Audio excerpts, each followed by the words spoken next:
சில மனிதர்கள் வாழ்ந்த காலத்துல மட்டுமல்ல, அவங்க இல்லாதப்போ கூட அதிகம் பேசப்படுவாங்க. தமிழ் சினிமாவில் அப்படிப்பட்ட ஒரு பெயர் தான் இயக்குனர் இமயம் பாரதி ராஜா.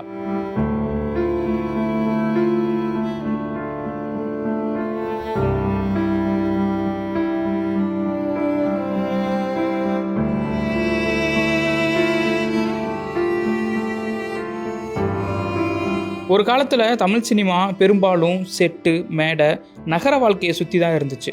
அந்த நேரத்தில் கேமராவை கிராமத்தினுடைய மண் வாசனைக்குள்ளே கொண்டு போனவர் பாரதி ராஜா. காற்றில் பறக்கக்கூடிய மண் வாசனை, மலையில் நனையக்கூடிய காதல், எளிய மனிதர்களினுடைய சிரிப்பு, சொல்ல முடியாத வலி அப்படின்னு எல்லாத்தையும் சினிமாவாக மாற்றின மனிதர் பாரதி ராஜா.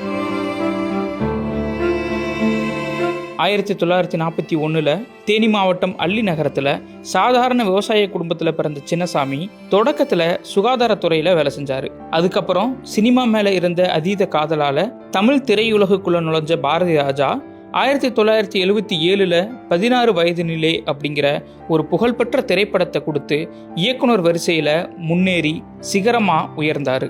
அவருடைய இந்த திரைப்படம் தமிழ் சினிமாவை 16 வயதினிலே படத்திற்கு முன்பு பின்பு அப்படின்னு பிரிக்கக்கூடிய அளவுக்கு பெரும் புரட்சியை ஏற்படுத்தியது அப்படிங்கிறது இங்கு குறிப்பிடத்தக்கது.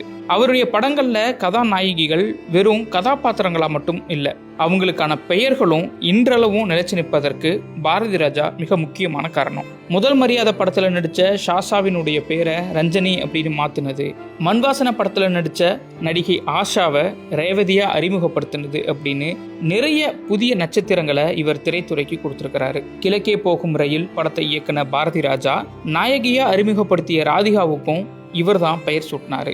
அது மட்டும் இல்லாமல் அலைகள் ஓய்வதில்லை படத்தில் ராதா, புதிய வார்ப்புகள் படத்தில் ரதி, கடலோர கவிதைகள் படத்தில் ரேகா, நாடோடி தென்றல் படத்தில் ரஞ்சிதா, எண்ணுயிர் தோழன் படத்தில் ரமா அப்படின்னு இவருடைய ரா வரிசை பெயர்களை வச்சு இன்னைக்கும் புகழ் உச்சியில் இருக்கிறாங்க அந்த நடிகைகள். கிழக்கே போகும் ரயில், சிகப்பு ரோஜாக்கள், புதிய வார்ப்புகள், நிறம் மாறாத பூக்கள், நிழல்கள், ரெட் ரோஸ், அலைகள் ஓய்வதில்லை, வாலிபமே வாவா, காதல் ஓவியம், மண்வாசனை, புதுமை பெண், ஒரு கைதியின் டைரி, 1985 சிவாஜி கணேசன் ராதா நடிப்பில் உருவான முதல் மரியாதை, கடலோர கவிதைகள், ஆராதனை, வேதம் புதிது அப்படின்னு இயக்குனராக முத்திரை பதித்தவர் பாரதி ராஜா. ஆயுத எழுத்து, பாண்டிய நாடு, திருச்சிற்றம்பலம், மகாராஜா, ஈஸ்வரன் இந்த படங்களின் மூலமாக தன்னுடைய நடிப்பின் மூலமாக இளம் தலைமுறையினரையும் கவர்ந்தார் பாரதி ராஜா.